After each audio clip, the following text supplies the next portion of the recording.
Hi, how's everybody doing? Just sitting outside in the beautiful sun. It's 2:15 in Calgary right now in the afternoon, and it's so hot. It's nice. But I wanted to come live and touch base because I haven't been on here in a bit, and I was just going to give you an update. And so what we're going to talk about today is my little backwards journey over the last little bit, and the courage to start again, and how Coach Summit relit my fire. So if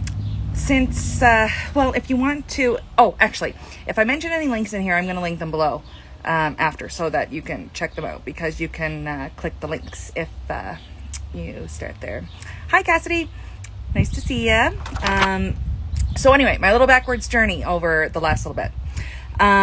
So I had a great start to my journey in 2020, so the year of the crazy pandemic. So anyway, if you want to read more about that, I'll link my blog post below. I have a couple there. It's my first transformation, so that's my very starting story, like how I got started, coaching and stuff like that. Or actually, no, that was before coaching. There's another blog post that I wrote about why I got started coaching. Anyway, I'll link those below.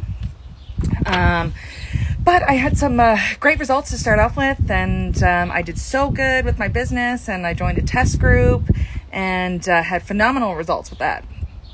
And so if you want to read more about that, you can check the blog posts in the post. But anyway, off to now, since December. Okay, so let's go back to December. So that's like 7 or 8 months now. So I was super stressed. I finished my test group in I think it was like September, October, or November.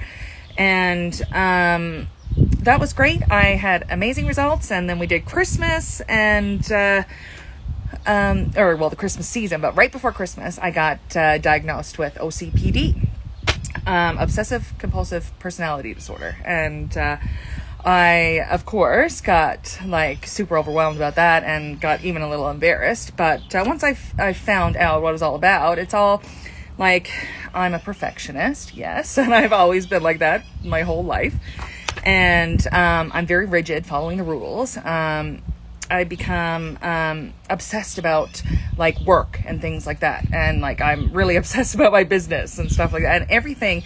All these little, it's kind of like OCD, but with all these little traits like perfectionism and organizing and list making and stuff like that. So anyway, I've been doing a lot of research on that. So and that's fine, but ever since the pandemic started in 2020, I lost my job.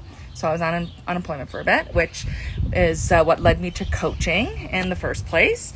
And so once my unemployment ran out in September, October, like we were in a bit of a financial crisis, and had no, like at one point I didn't even know how we were gonna like pay for our next grocery bill.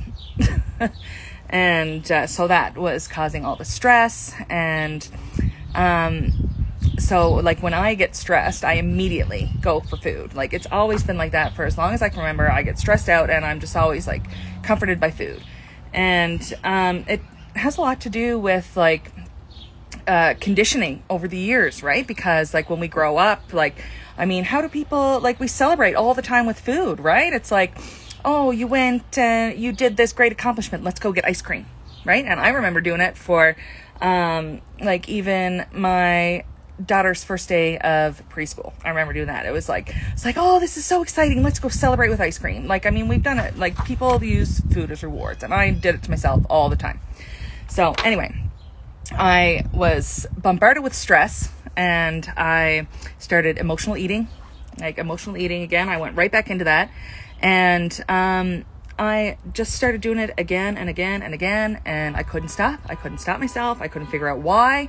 But the thing is, like, I wasn't doing anything about these stressful problems. Like I was just like worrying about our financial situation, and like worrying about the OCPD diagnosis. And then I was just like putting worry on top of worry. And then I eventually I just leaned out of all of my habits. I just like, it didn't happen all at once. Like I'd slowly slip. And then until eventually I wasn't doing anything anymore.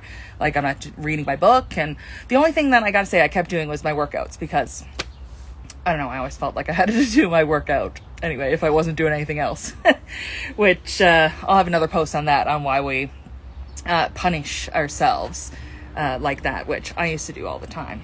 But anyway, so I retreated to my little anxiety bubble, which I normally do. And if you have anxiety, you definitely know what I mean. So that lasted about 3 months. And I realized that I couldn't do this anymore. And I was back at the weight that I started at when I started my journey in 2020. So I was really discouraged, and I am a coach, and I was like, what am I doing? Like, I've lost control. I need to get my control back. So, anyway, I undid all the progress that I made over the last 2 years. But, anyway, I put on my big girl pants. I sucked it up. I listened to some, I just went around in our coach group and found some belief recordings, because every week in our coach group, like, we have all the leaders of the network that have reached the top rank in the company. They do a belief series for us every week. So I went through and I did some belief, and anyway, I was like, okay, I can't do this anymore. I gotta get back in control of my habits. So along comes our new gut health program. And I did that. It's 4 weeks.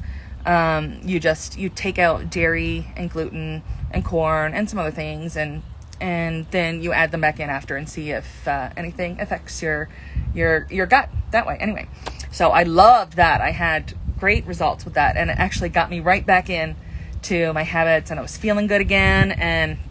But I wasn't going all in. I would still occasionally I would have that binge, right? I would do so good, and then right before I'm going to bed, something would stress me out, and then that's it. I would hit the cupboard. And it got to one point that I even asked my husband to put a lock on the cabinet, the pantry cabinet, so it would just give me one more layer to think about before I even would go in and then binge again. So anyway, but the thing was, I wasn't dealing with my problems. I was just pushing it down, and I was doing all the other good things, but I wasn't dealing with my problems. So I was still binging. So anyway, I'm going to be doing a food freedom challenge with my challengers next month. So if you want in on that, let me know. I will put the link below, and you can sign up for some more, or for the waitlist for that. But anyway, so now I'm feeling great. I've done this program, but I'm still sabotaging. And so fast forward to this past weekend, we had our coach summit. So we do it every year, and we come together and celebrate everybody who moved their business forward, and who are just helping people, the ripple effect. And there was actually 252 people that went from our big team, and our leader Kim got recognized for number 3 in the company. So super proud of that. And I didn't get to go in person, but my coach went, so I was living vicariously through her. And I just what they do. They come, we go, they train us, they reward us, and then we get to go back home and share it with our challengers and stuff like that. But I didn't go. I watched the online thing. So love that. And even from online, I could feel all the energy. And it clicked to me at one point that what I did, I leaned out of all my habits that make me feel good, instead of leaning in even harder, which is what I need to do. And after Coach Summit, I just felt that my fire was relit, and I am so ready to stop the pity party on myself and stop the sabotage. Anyway, yeah. So if anybody wants to know about my new food freedom group that's going to be happening next month, you can check out the link below. If you want to learn more about coaching and how you can get to Summit, or learn more about Summit, what just happened at Summit, I'll put a link below. We are also having a free webinar tonight. It's 30 minutes, no obligation, so you can hop on and see why we love it so much. And so just let me know. and I can hook you up with that. And if you just want to have some free resources, check out the link in bio, because I have a ton of printables and free workouts. And I actually just put some more recipes and a morning and evening routine tracker in there. So make sure you check out all that stuff, and hope you liked my live, and it was good to see you all. Thanks for joining, and hope you guys have a great day. Bye-bye.